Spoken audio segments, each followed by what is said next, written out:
Okay. Sa mga naghahanap po ng mga 7 swordtail, Malaysian 7 swordtail fish, available na po ito. Kadarating lang po, ina-acclimate pa po natin.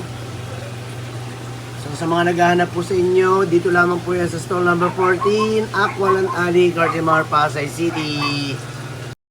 And meron din po tayo dito tinatawag na Blue Ghost Gourami Fish. Ayan.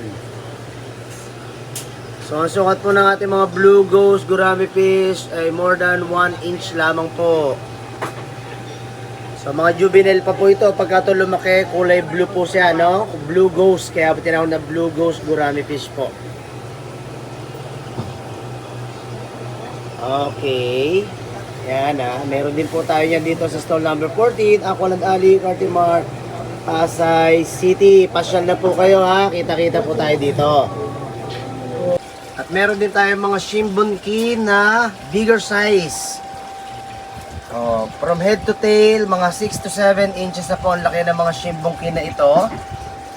Alright, pwede pang fish pond, pang 50 gallon, 75 gallon aquarium tank.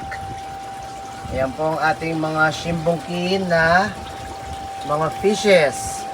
So hinahalo po ito sa mga koi fish, pwede rin sa goldfish, pwede sa mga iridescent shark, catfish. Okay. So ayan meron po tayo dito niya mga kahabis, mga kalodi.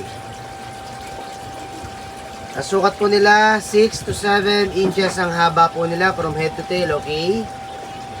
Alright. Sa mga naghahanap po ng mga bottom cleaner fish, meron tayo dito mga albino. Ayan, mga albino corridora fish. Ang sukat po ng ating albino corridora fish ay more than 1 inch po lamang from head to tail. Okay.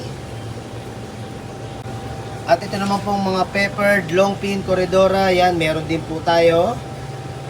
Ayan, peppered long fin corridora. Mas malaki naman po ito. Ito ay less than nasa 1.5 inches ang kanilang size. Less than 1.5 inches po ang kanilang size. Ayan, ang dami po. Long fin peppered corridora fish po. Alright. Dito naman ay mga Julie corridora fish. Ayan. Ang design po nila mga parang naka-tribal tattoo. Tapos ang kanilang back fin po ay merong itim, black tip.